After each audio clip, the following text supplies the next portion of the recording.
श्रीगुरुभ्यो नमः। वैयाकरणभूषणसारः। अत्र शाङ्करी इति व्याख्यानरोधेन ह्यः पाठनं कृतम्।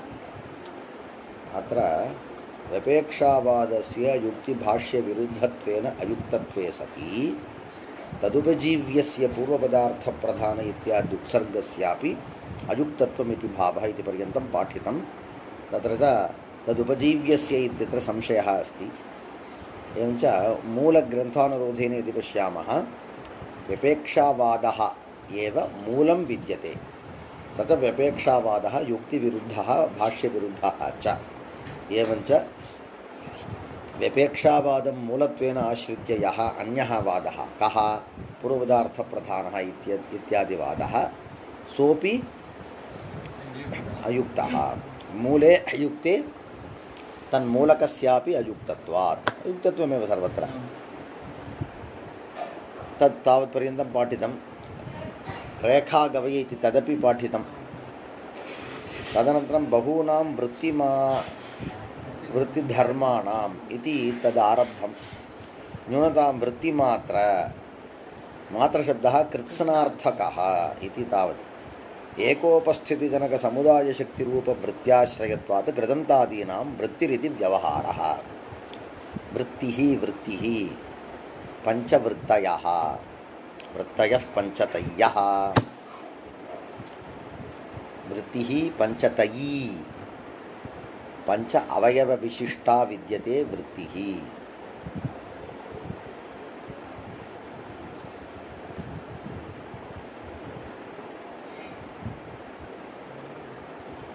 किं वृत्तेः पञ्च अवयवाः।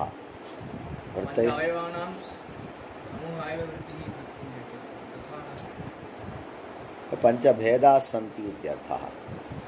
वृत्तिः इत्युक्ते इदानीं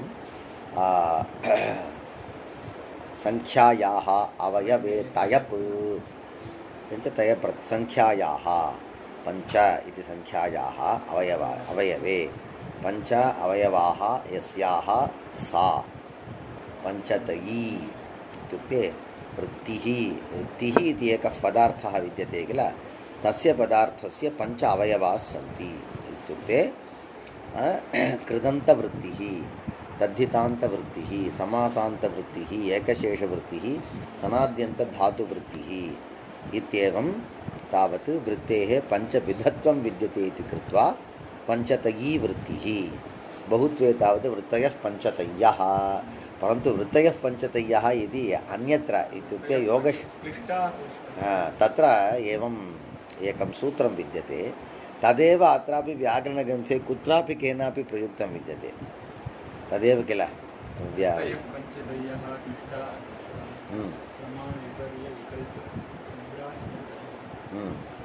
इति तथा अस्ति। योगसूत्रे विद्यते वा तथा एव वृत्तयः पञ्चतय्यः इति अत्रापि भवतु। इदानीं वृत्तित्वं नाम किं? प्रथमे इदानीं श्लोके तावत् समासे इत्येव समासशब्दः प्रयुक्तः। समासशब्दः इतरे वृत्तीनाम् उपलक्षणं। कथम् इत्युक्ते समासे यः धर्मः कः धर्मः विद्यते? एकोपस्थितिजनकसमुदायशक्तिरूप समुदायशक्तिविशिष्टत्वम्।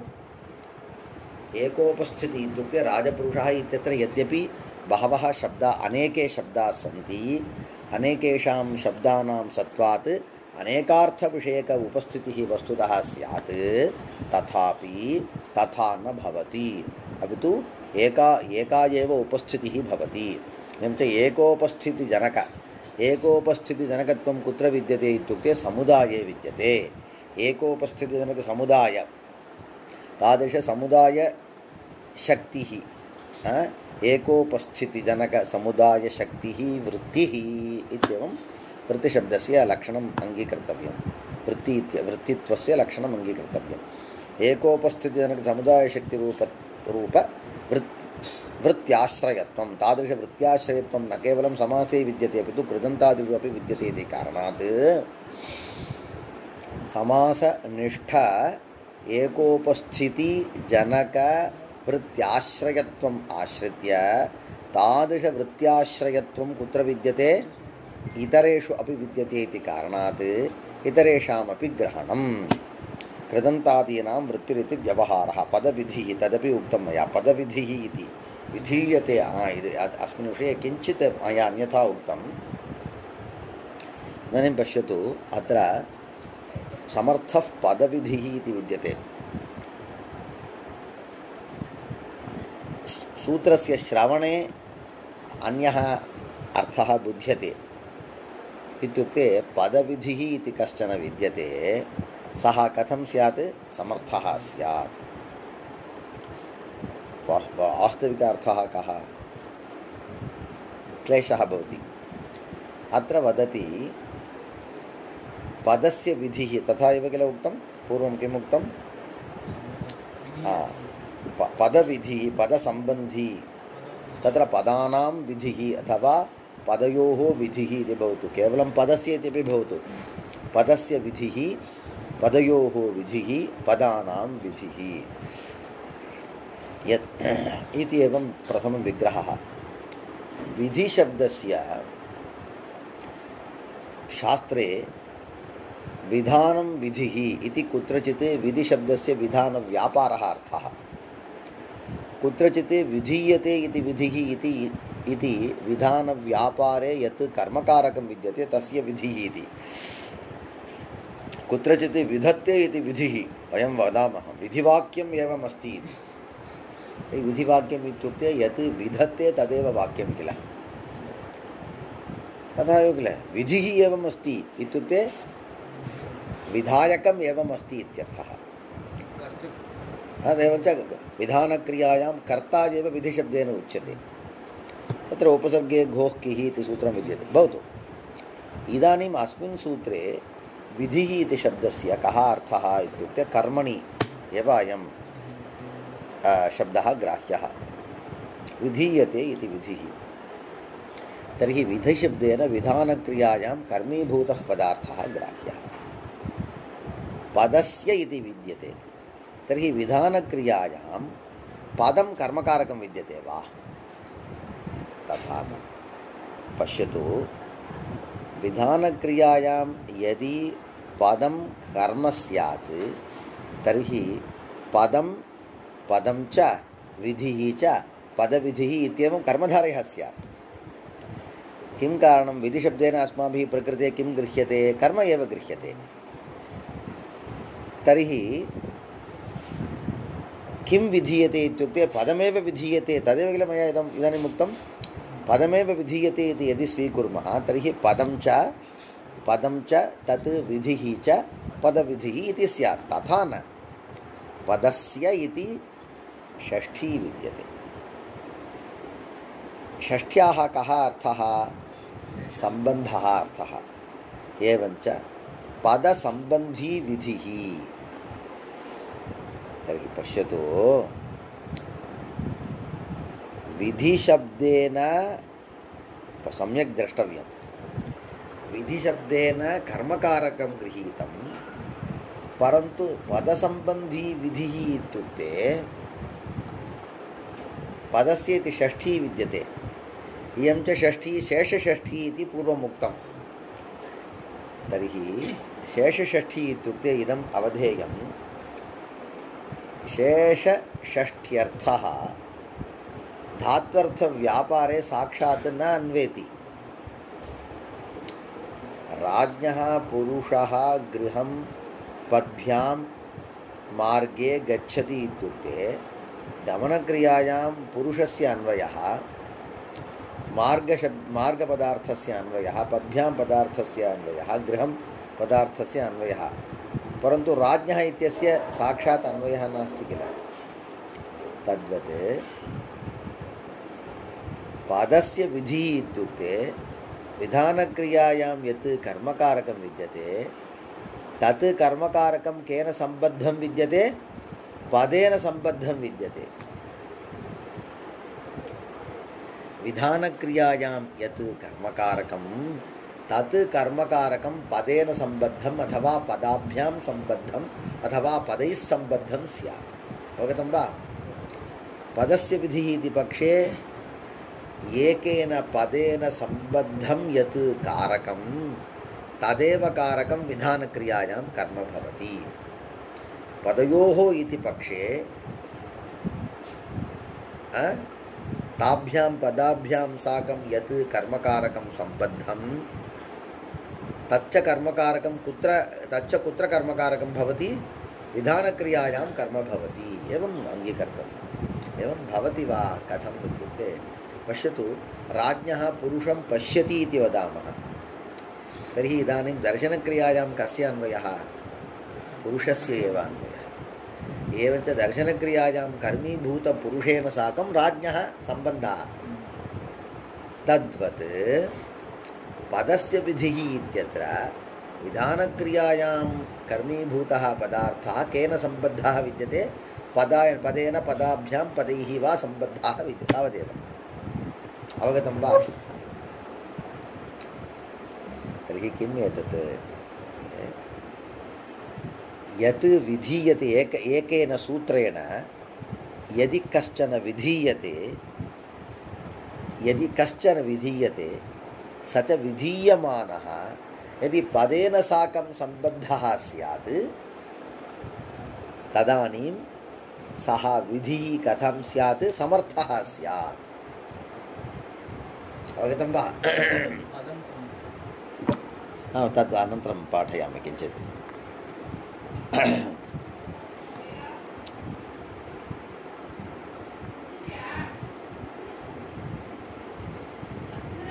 अन्यदेकम् उदाहरामः। विप्राय गां ददाति इति भवतु। तत्र दानक्रियायां गौः एव कर्मकारकं,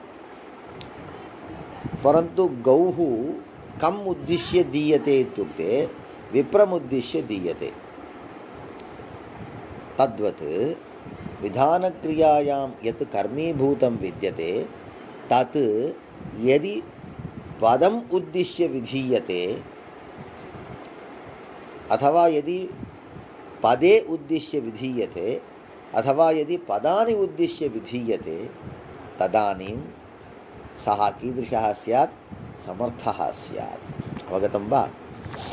अयं भेदः विद्यते। विप्राय गां ददाति इति उदाहरणे विप्रः अपि कारकं भवति। ददाति, कस्मै ददाति? विप्राय ददाति। किं सम्प्रदानकारकं विद्यते। प्रकृते तावत् पदस्य विधानक्रियायां सम्बन्धः नास्ति। पदस्य विधानक्रियायां सम्बन्धः नास्ति। अतः प्रकृते पदस्य किं नास्ति? कारकत्वं नास्ति। कारकत्व अभावात् सम्प्रदानत्वमपि नास्ति। एवञ्च शेषषष्ठी इति षष्ठी एव तत्र अङ्गीकृता। तर्हि दानक्रियायां कर्मीभूतः पदार्थः अन्यः स च पदार्थः येन साकं सम्बद्धः विद्यते। केन साकं सम्बद्धः? पदेन साकं सम्बद्धः स्यात्। तदानीम् एव समर्थः स्यात्। अवगतं वा? किञ्चित् परिष्कारः कृतः वा? भवतु किमर्थं पदस्य विधिः इति उच्यते, पदाय विधिः इति विप्राय गौः इति यथा विद्यते तद्वदेव पदाय विधिः इति भवतु। सम्प्रदानमेव भवति। पदाय विधिः, पदविधिः इति कर्तुं शक्यते किल? अन्ततो गत्वा सुप्सुपादिसमासः भवतु। चतुर्थी तदर्थार्थ बलिहितसुखरक्षितैः इति तत्र अस्य अन्तर्भावः न भवति। अतः सुप्सुपादिसमासः भवतु। परन्तु तत्र किम् इत्युक्ते तत्र दानक्रियायां विप्रस्य सम्बन्धः भवितुमर्हति। किं कारणम् इत्युक्ते विप्रः अस्ति। विद्यमानं विप्रम् उद्दिश्य गौः विधीयते।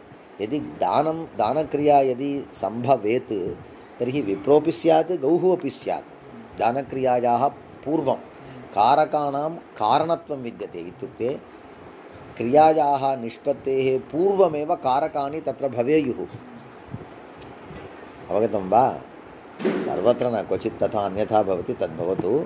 अन्ततो गत्वा बुद्धौ विद्यते इति वक्तव्यम्।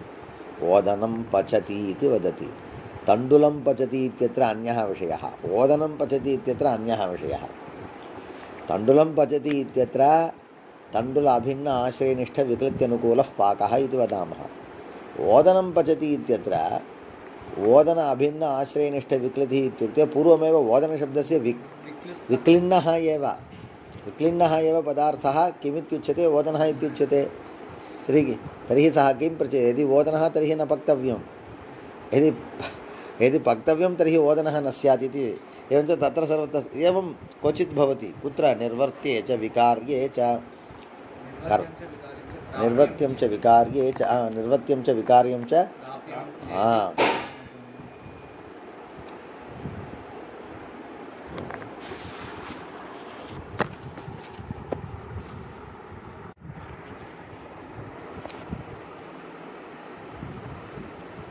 तत्र निर्वर्त्ये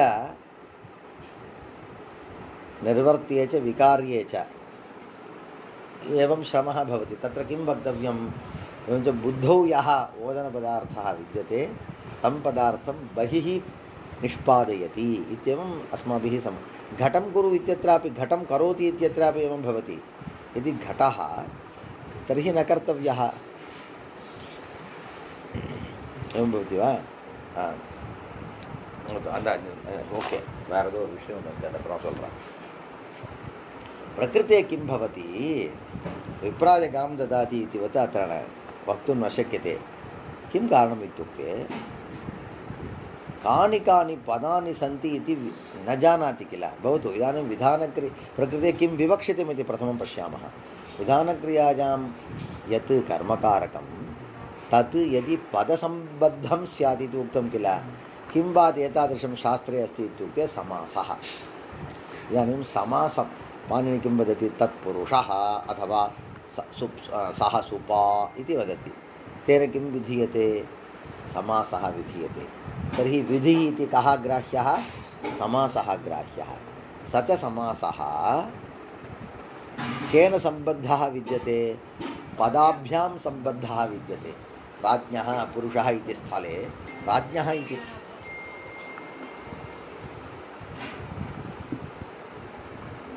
राज्ञः इति पदं, पुरुषः इति पदम्, इति पदद्वयेन सम्बद्धः विद्यते कः? समासः। कृद्वृत्तिः अपि एवमेव। तद्धितवृत्तिः, कृद्वृत्तिविषये किञ्चित् वक्तव्यं। तद्धितविषये अपि एवमेव। समासविषये एकशेषविषये अपि रामश्च रामश्च कः विधीयते?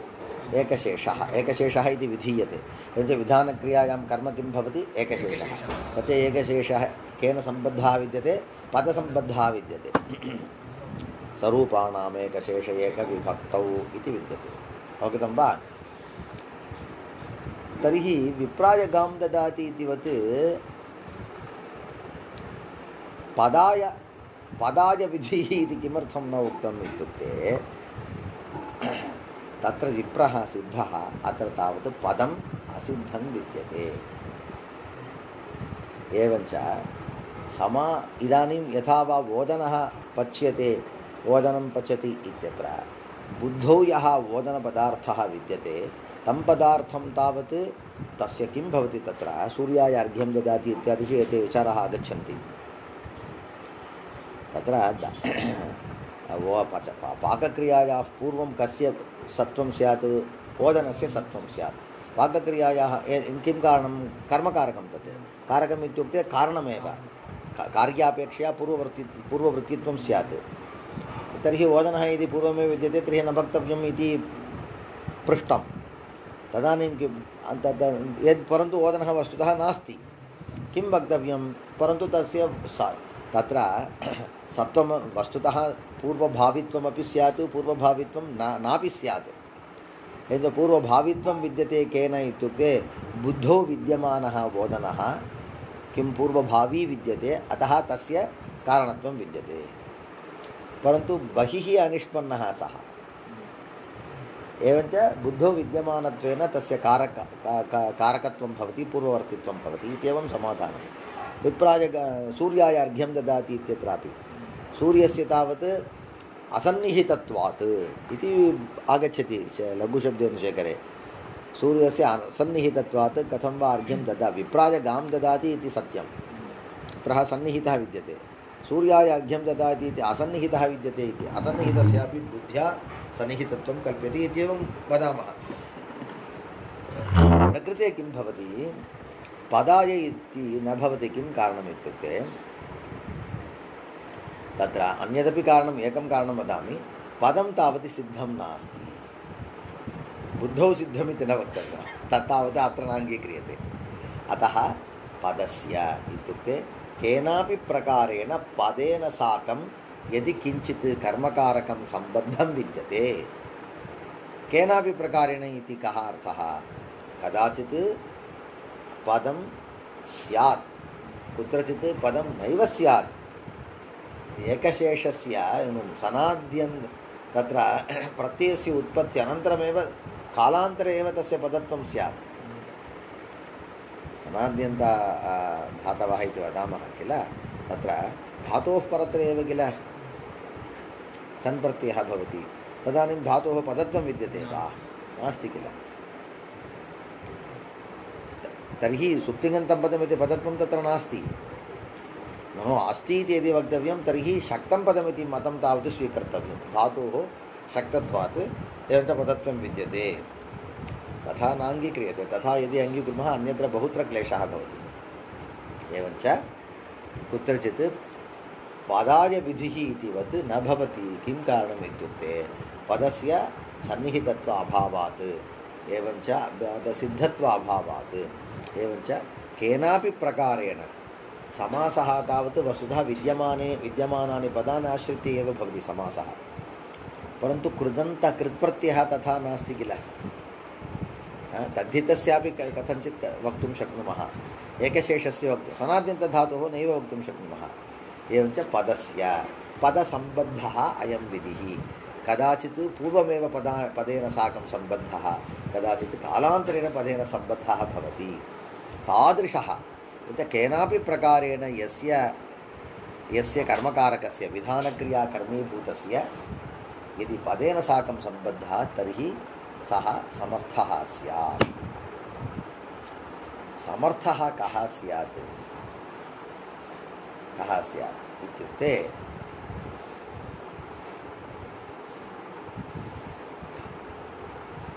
कुत्र सामर्थ्यपदार्थस्य कुत्र अन्वयः?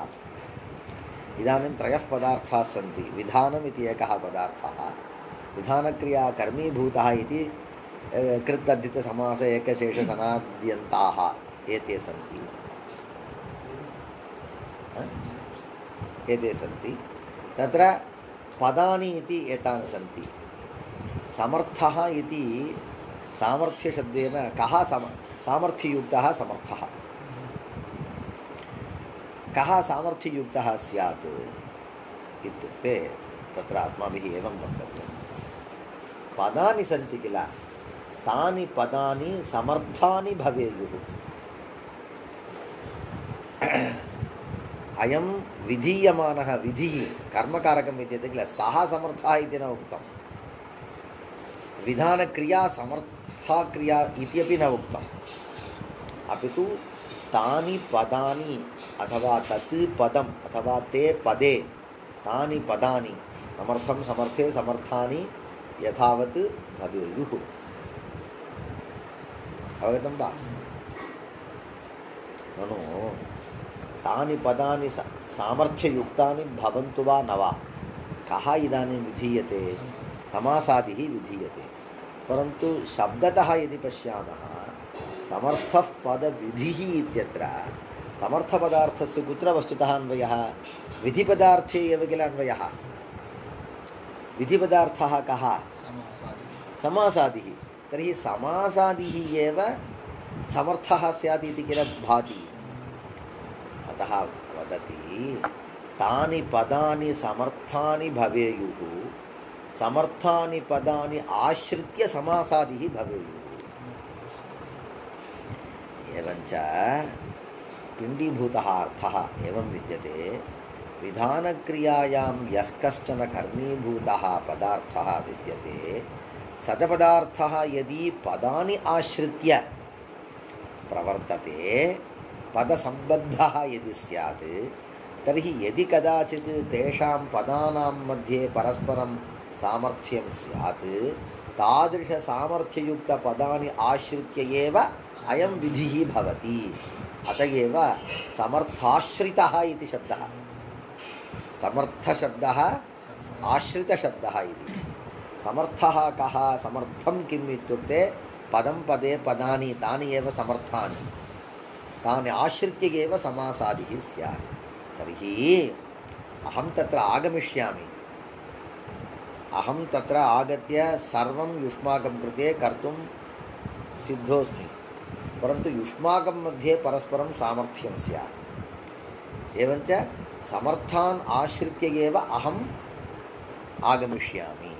तद्वत् समासादिः सामान्यतया यत्किञ्चन पदं यानि कानिचन पदानि आश्रित्य समासादिः न भवति, अपि तु समर्थानि पदानि आश्रित्य एव भवति। एवञ्च पदविधिः कथं स्यात्, समर्थः स्यात्। समर्थः नाम समर्थाश्रितः। तर्हि समर्थाश्रितः इत्यत्र समर्थशब्दः कः, समर्थ शब्दार्थः कः इत्युक्ते पदम्। अवगतं वा?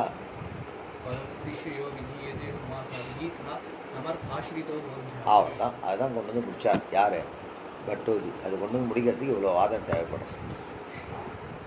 சரியா? पदविधिः विधीयते इति विधिः कर्मणि प्रत्ययः कार्यम् इत्यर्थः। पदानां विधिः शेषलक्षणषष्ठ्यन्तेन समासः अन्यदपि विद्ये நான் உனக்கு சொல்லும்போது நேற்று என்ன சொன்னேன், பதானாம் விதின்னு கர்மகாரகம் பதங்களை விதிக்கிறார்னு சொன்னேன் இல்லையா, அது வராது. ஏன்னா பதங்களை தான் இதை இப்போ கொஞ்ச நேரத்துக்கு முன்னாடி சொன்னேன், பதங்களை தான் விதிக்கிறான்னு சொன்னால் பதம் ச சஹா விதிஷ்டன்னு வந்திருக்கணும் இல்லையா, அது வரல. நேற்று நான் வேற ஒன்று சொல்ல ஆரம்பித்தேன். அதாவது கர்மணிச்ச சூத்திரத்தினால கர்மணி ஷஷ்டி நிஷேதம் பண்ணுவான், அதுக்கு பிரசக்தி இல்லை. அது ஏன் பிரசக்தி, வேறு விஷயம் கொஞ்சம் யோசிச்சு பார்த்தா உனக்கு புரியும். அது பார்த்து போர் அடிக்குது. பதானாம் விதிரிதி சேஷலக்ஷணஷஷ்ட்யந்தேன சமாசः பதசம்பந்தீத்யர்த்தः ததா ச பதானாம் சதாம் யத் காரியம் விதீயதே இத்யர்த்தः. எந்த பதானி பவேயுः வித்யமானானி பதானி ஆசிரித்ய யஹ விதிஹி அப்படின்னு அர்த்தம். என்ன சார் அவ்வளோ வித்யமானானு கடைசி சொல்லிட்டீங்களான்றியா? எல்லாத்துலேயும் வராது. அதுக்காக சில இடத்துல இன்னும் பின்னாடி தானே வருது. இப்போ தானே சொன்னேன், இங்கே சாணாத்தியந்த தாத்துவில் பின்னாடி தானே பதர்த்தம் வரப்போகுது. समर्थ पदम व्याचष्टे विग्रह वाक्य इति किमस्ति तत्र विग्रह वाक्याभिधाने शक्तः सन् साधुः इति सूत्रार्थस्य भाष्यात् लाभात्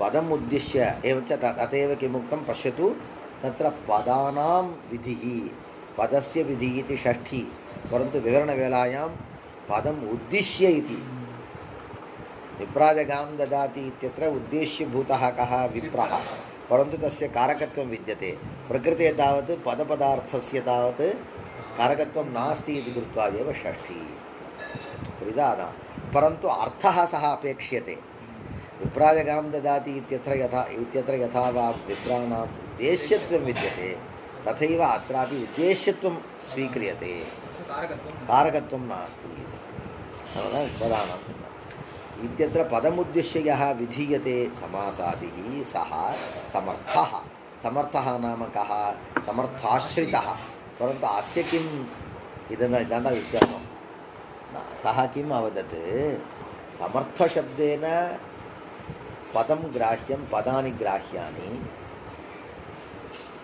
समर्थशब्देन यदि समासादिः ग्राह्यः तर्हि समर्थाश्रितः इति अर्थः वर्णनीयः एवमेव कौमुद्यां विद्यते किल अवगतं वा अयं किं वदति किञ्चिदिव अन्यथा अर्थवर्णनं करोति ननु समासादिः एव समर्थः इति वदतु समर्थानि पदानि आश्रित्य समासादिः भवतु इति तथा न अयं समासादिः एव कथं भवतु समर्थः भवतु इतः पूर्वं त्वया तावत् सामर्थ्ययुक्तं तावत् पदं स्यात् पदानि सामर्थ्ययुक्तानि भवेयुः इति किल वक्तव्यं ननु एवमपि वक्तुं शक्नुमः। किमित्युक्ते समासादिः कथं समर्थः इत्युक्ते विग्रहवाक्यस्य यः अर्थः तस्य अर्थस्य प्रतिपादने अयं समर्थः इति तथा भवति। राज्ञः पुरुषः इति विग्रहवाक्यं। विग्रहवाक्यस्य यः अर्थः कः अर्थः राजसम्बन्धी पुरुषः तस्यैव अर्थस्य प्रतिपादने अयं यदि समर्थः कः तत्पुरुषसमासः कः विधीयते तत्पुरुषः। एवञ्च राज्ञः पुरुषः पश्यतु सामान्यतया तत्पुरुषः समासः विधीयते परन्तु तत्पुरुषः इति संज्ञा न विधीयते। तत्पुरुषः इति समासः इति शब्दः अपि न विधीयते। कुत्रचित् शब्देन अर्थः एव गृह्यते। घटमाने इत्युक्ते घटशब्दः नानीयते घटपदवाच्यः एव किल आनीयते। तद्वत् प्रकृते राज्ञः पुरुषः इति लक्ष्यम् आदाय यदि समासः विधीयते सूत्रेण तर्हि तस्य समासस्य स्वरूपं कथं भवति राजपुरुषः इत्येवं भवति। अवगतं वा? यथा वा घटमाने इत्युक्ते घटशब्दे उच्चार्यते घटशब्दवाच्यत्वेन गृह्यमानः अर्थः तावत् कम्बुग्रीवादिमत्वेन अस्ति। तद्वत् प्रकृते समासः विधीयते इत्युक्ते समासः इति समासशब्दवाच्यः इति अन्यः कोऽपि नास्ति। प्रकृते तावत् राजपुरुष इत्येवं रूपः। अवगतं वा? एवञ्च प्रकृते राज्ञः पुरुषः इत्यत्र यः विधीयते समासः विधीयते स च समासः किं रूपः राजपुरुष इत्येवं रूपः। अयं भवति कुत्र राज्ञः पुरुषः इत्यत्र भवति कदा तस्य विग्रहस्य कस्य विग्रहस्य राज्ञः पुरुषः इति विग्रहस्य यः अर्थः तदर्थ अभिधाने यदि अस्यापि सामर्थ्यं स्यात् कस्यापि राजपुरुषः इत्यस्यापि यदि सामर्थ्यं स्यात् तदानीमेव अयमिति कः राजपुरुषः तस्य स्थाने कस्य स्थाने राज्ञः पुरुषः इत्यस्य स्थाने प्रयोक्तुम् अर्हः। एवञ्च पदमुद्दिश्य यः विधीयते समासादिः सः समर्थः। पूर्वं तावत् समर्थशब्देन पदानि गृहीतानि इदानीं तावत् समर्थशब्देन पूर्वं तावत् समर्थशब्देन विग्रहवाक्यं गृहीतं विग्रहवाक्यघटकपदानि गृहीतानि। इदानीं तावत् समर्थशब्देन समासः गृहीतः। किञ्चित् भेदः तदपेक्षया विग्रहवाक्यार्थाभिधाने विग्रहवाक्याभिधाने इति वाक्यार्थाभिधाने इति स्यात्। अत्र अर्थशब्दः अत्र नास्ति। अत्र ग्राह्यः शक्तः सन् तदा एव सः साधुः किं कारणम् इत्युक्ते सः सुपा तत्पुरुषः इत्यादि सूत्रैः विधिः कृतः। समर्थः पदविधिः इति सूत्रेण नियमः क्रियते। षष्ठ्यन्तेन षष्ठ्यन्तं तावत् सुबन्तेन समस्यते। तथा एव वस्तुतः तत्र लाभः। समर्थपदविधिः इति सूत्रं विहाय यदि पश्यामः तर्हि षष्ठ्यन्तं पदं समस्यते। षष्ठ्यन्तं पदं सुबन्तेन समस्यते। किं भवति पुरुषः राज्ञः किम् अन्यत् पुरुषो देवदत्तस्य इति आगच्छति किल। भार्या राज्ञः पुरुषो राज्ञः भार्या देवदत्तस्य इत्यत्रापि स्यात्। वस्तुतः तत्र विग्रहवाक्यार्थाभिधाने राजपुरुषः इति समर्थः नास्ति। तर्हि तत्र विद्यमानपदयोः स्थाने अयं समासः साधुः न भवति इति केन सूच्यते अनेन सूत्रेण। एवं समर्थः पदविधिः इति सूत्रस्य सर्वत्र अन्वयः षष्ठ्यन्तं समस्यते यदि समर्थः षष्ठ्यन्तं அது அந்த விவரணம் பண்ற விவரம் வேறடா. षष्ठ्यन्तस्य சுபந்தேன சாகம் சமாசः यदि समर्थः அப்படி சொல்லிக்கணும்.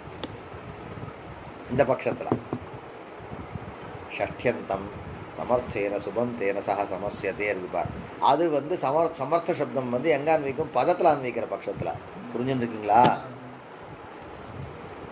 புரிஞ்சுதா வித்தியாசம்? विग्रहवाक्यार्थाभिधाने शक्तः सन् साधुरिति सूत्रार्थस्य भाष्यात् लाभात्. எதுக்கு இது சொன்னார்? எதுக்கு ராஜே हेतुत्वं किमर्थं கீழே பாரு. समर्थपदं व्याजष्टे विग्रहवाक्ये विशेषेण गृह्यते ज्ञायते समासार्थः अनेन इति विग्रहः. अवगतं वा? समासः कः? राजपुरुषः इति इदं स्वरूपम्, इदं शब्दस्वरूपं समासः इत्युच्यते. अस्य एव अर्थः राज्ञः पुरुषः. कः भेदः इत्युक्ते राजपुरुषः इत्यत्र संशयः स्यात्. राज्ञः पुरुषः इत्युक्ते विशिष्टबोधः भवति. एवञ्च विगृह्य ज्ञायते. विग्रहः विशेषेण गृह्यते. गृह्यते नाम ज्ञायते. ग्रह उपादाने ग्रहणार्थस्य ज्ञानमित्यर्थः. एवञ्च विशेषेण गृह्यते अनेन. अनेन इत्युक्ते राज्ञः पुरुषः इति अनेन वाक्येन विशेषेण गृह्यते. कः? अर्थः. राजसम्बन्धी पुरुषः इत्ययमर्थः गृह्यते इति कारणात् अस्य किं नाम विग्रहवाक्यं.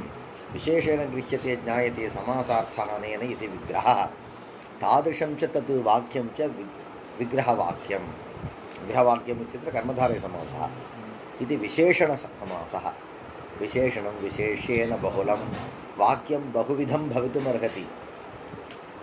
सर्वत्र वाक्यम् इदानीं भवतु देवदत्तः ग्रामं गच्छति, इदमपि वाक्यं, परन्तु इदं विग्रहः न. राज्ञः पुरुषः इत्यत्र तावत् इदमपि वाक्यं, परन्तु इदं विग्रहः अस्ति. अतः विग्रहः इति शब्दः विशेषणशब्दः. कस्य विशेषणं? वाक्यम् इत्यस्य विशेषणं. विशेषणं च तद्वाक्यं च इति विशेषणसमासः. यथा राजपुरुषः इत्ययं समासः तदर्थकं विग्रहवाक्यं राज्ञः पुरुषः इति. अस्य यः अर्थः तदभिधाने राजपुरुषशब्दः समर्थः. अस्य यः अर्थः कस्य? राज्ञः पुरुषः इति विग्रहस्य यः अर्थः तदभिधाने. तदभिधाने नाम तदर्थाभिधाने राजपुरुषशब्दः समर्थः. अतोपि तत् कथं समर्थः इति? अयं समर्थः इति दर्शनेन ज्ञायते न. अर्थमादाय सामर्थ्यं. सामर्थ्यं विद्यते वा न वा इति कस्य आधारेण? अर्थमाद.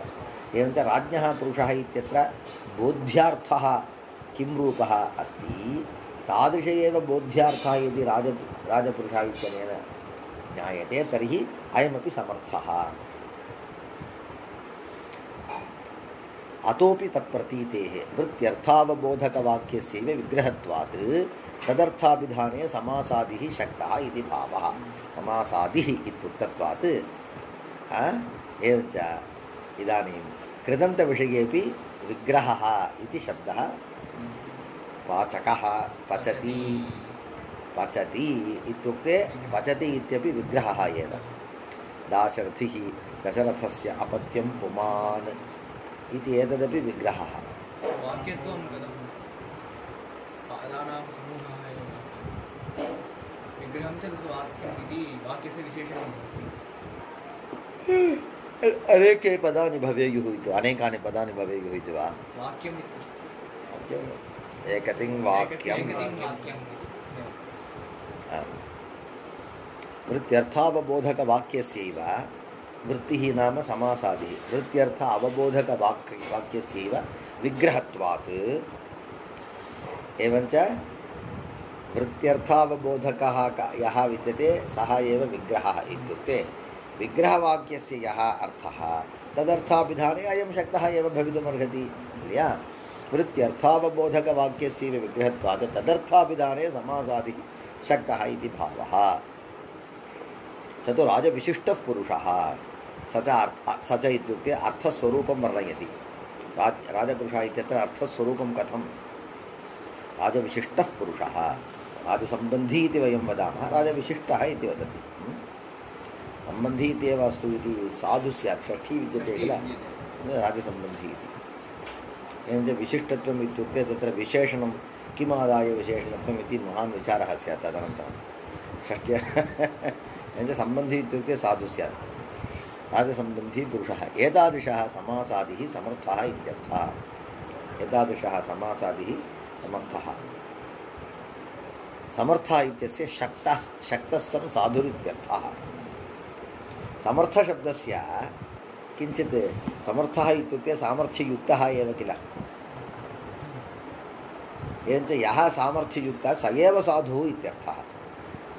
पश्यतु, सः वदति राज्ञः पुरुषः इति विग्रहः अयं लोके विद्यते, राजपुरुषः इत्यपि समासः लोके विद्यते। लोकः स्वयं निश्चिनोति। किमिति निश्चिनोति? राज्ञः पुरुषः इत्यस्य अर्थः, तस्य अर्थस्य अभिधाने राजपुरुषः इत्ययं समासः तावत् समर्थः इति लोकः निश्चिनुयात्। त्वं किमर्थं वदसि? समर्थः पदविधिः इति किमर्थं वदसि? किं वदति? यदि एतादृशः स्यात् तदानीमेव साधुः इति नियमार्थम् एतत् सूत्रम्। अवगतं वा? साधुत्वबोधन एव अस्य सूत्रस्य तात्पर्यं। तद् वदति समर्थः इत्यस्य शक्तः सन् साधुरित्यर्थः। भाष्यात् लाभादिति तत्र हि पृथगर्थानाम् एकार्थीभावः सामर्थ्यम्। राज्ञः पुरुषः इति वाक्ये पृथगर्थानि समासे एकार्थानि इत्युक्तम्। इदानीं पश्यतु, इदानीम् अन्यथा अर्थवादनं क्रियते। तत्पूर्वम् अस्माभिः तावत् बहुषु बह्वीषु अथवा बहुषु कक्ष्यासु अस्माभिः किं दृष्टं? तयोः पदयोः मध्ये परस्परं सामर्थ्यं विद्यते। कयोः? विग्रहवाक्यघटकपदयोः राज्ञः पुरुषः इत्यनयोः परस्परं सामर्थ्यं किं रूपं सामर्थ्यं? व्यपेक्षारूपसामर्थ्यं विद्यते अस्ति, अस्माभिः वर्णितम्। इदानीं तावत् कथा अन्यथा चलति। इदानीं सामर्थ्यम् इत्युक्ते विग्रह समासादिनिष्ठमेव सामर्थ्यम् इदानीम् अङ्गीक्रियते। अवगतं वा? समर्थाश्रित इति पक्षे पश्यतु, यदा यदा समर्थाश्रितः इति विवरणं क्रियते तदानीं सामर्थ्यशब्देन व्यपेक्षा सामर्थ्यं ग्राह्यम्। अवगतं वा? तादृशव्यपेक्षा सामर्थ्यविशिष्टपदानि आश्रित्य समासः विद्यते इति तथा वर्णनं वक्तव्यम्। इदानीं तावत् समर्थशब्देन यदा समासादिः एव तदानीं किं वक्तव्यम् इत्युक्ते एकार्थीभावः। कथम् इत्युक्ते सः विवृण्वति। मम संशयः, विग्रहः तावत् विग्रहवाक्यं तावत् अनेकपदविशिष्टं विद्यते, समासः तावत् एकपदविशिष्टं विद्यते। तर्हि अनेकैः पदैः योऽर्थः बोध्यते तस्य अर्थस्य बोधने कथं वा अयं समर्थः भवति? एवञ्च तत्र अनेकैः पदैः यः अर्थः बोध्यते सः अत्र एकेनैव पदेन बोध्यते इति एकार्थीभावरूपसामर्थ्यम् एव अत्र विवक्षितं। किं कारणम्? एकार्थीभावरूपसामर्थ्यस्य एव सत्त्वात्। किं कारणम्? अनेकेषां पदानाम् अभावात् अनेकपदार्थविषयकव्यपेक्षासामर्थ्यम् अत्र न भवति किल। तत्र हि पृथगर्थानाम् एकार्थीभावः सामर्थ्यम्। अवगतं वा? किम् उक्तं भाष्ये? तत्र हि भाष्ये किं विद्यते? पृथगर्थानाम् एकार्थीभावः सामर्थ्यम्। पृथगर्थानां राज्ञः पुरुषः इत्यत्र पृथगर्थानाम् एकार्थीभावः कुत्र दृश्यते? राजपुरुषः इत्यत्र दृश्यते। तदेव राजपुरुषः इत्यत्र विद्यमानं सामर्थ्यं। पृथगर्थानाम् एकार्थीभावः सामर्थ्यं। राज्ञः पुरुषः इति वाक्ये पृथगर्थानाम् एकार्थीभावः कुत्र दृश्यते? समासे दृश्यते। समासे एकार्थानि। अवगतं वा? एवञ्च एकार्थीभावरूपसामर्थ्यमेव भाष्य अविरुद्धं विद्यते, भाष्यसम्मतं विद्यते। तत्र सामर्थ्यम् असत् न वचनशतेनापि विधातुं शक्यते इति समर्थस्य सामर्थ्यविशिष्टस्य साधुत्वं विधीयते इति लभ्यते इति भावः। केचन किं वदन्ति? अनेन शास्त्रेण यः विधीयते, विधानक्रियायां यः कर्मकारकं यत् कर्मकारकं विद्यते, यः अपि इति कथने दोषः नास्ति, यत् कर्मकारकम् इत्यपि वक्तुं शक्नुमः, यः कर्मकारकम् इत्यपि वक्तुं न शक्नुमः। सर्वनामशब्दानां प्रयोगे उद्देश्यानुरोधेन विधेयानुरोधेन वा लिङ्गं भवितुमर्हति। एवञ्च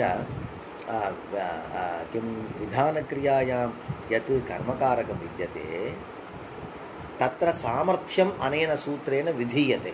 केन सूत्रेण? समर्थः पदविधिः समर्थः स्यात् इति सामर्थ्यम् अनेन सूत्रेण विधीयते इति केचन चिन्तयेयुः। तत् असाधु। किं कारणम् इत्युक्ते सामर्थ्यं नाम पदार्थनिष्ठः धर्मः।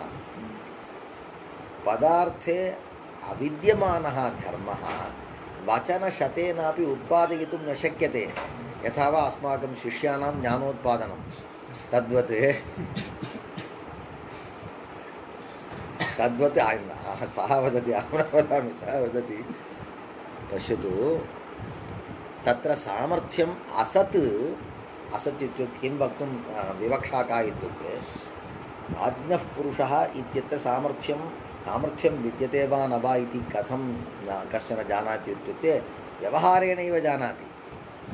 राज्ञः पुरुषः इत्यत्र राजसम्बन्धी पुरुषः इति अर्थः अस्माभिः बुध्यते इति कारणात् तादृश अर्थबोधकत्वं तत्र विद्यते। इल्लडा तत्र अनेकैः पदैः यः अर्थः बोध्यते सः एकैनैव अर्थेन बोध्यते। कुत्र? राजपुरुषः बोध्यते इत्युक्ते बोधनीयः। तत्र अनेके कार्यं कुर्वन्ति, अत्र तावत् त्वया एकेनैव कार्यं कर्तव्यम् इति विधिः अस्ति वा? तथा नास्ति। किं कारणं? पदार्थे अविद्यमानः धर्मः वचनशतेनापि उत्पादयितुं न शक्यते इति वदति। तत्र सामर्थ्यम् असत् न वचनशतेनापि विधातुं शक्यते। तर्हि समर्थः पदविधिः इति सूत्रेण किं विद्यते इत्युक्ते यः समर्थः विद्यते स एव साधुः। कः समर्थः नास्ति? भार्याराज्ञः पुरुषः देवदत्तस्य इत्यत्र अनेकैः शब्दैः योऽर्थः बोध्यते तस्य अर्थस्य बोधने राजपुरुषः इति समासः असमर्थः। एवञ्च यदि असमर्थः तत्र साधुः असमर्थः तत्र न गच्छ इति वदति।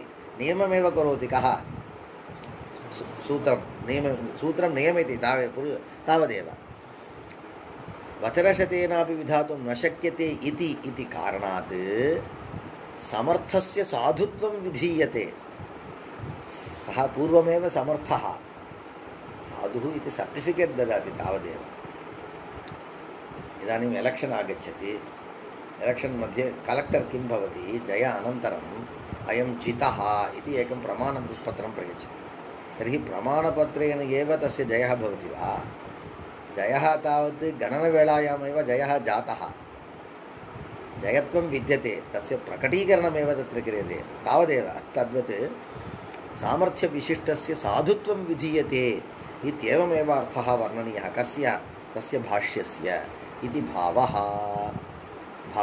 पदोद्देश्यकविधित्वं च कृत्तद्धितसमासैकशेषसनाद्यन्तधातुरूपासु पञ्चस्वपि वृत्तिषु अस्ति एव।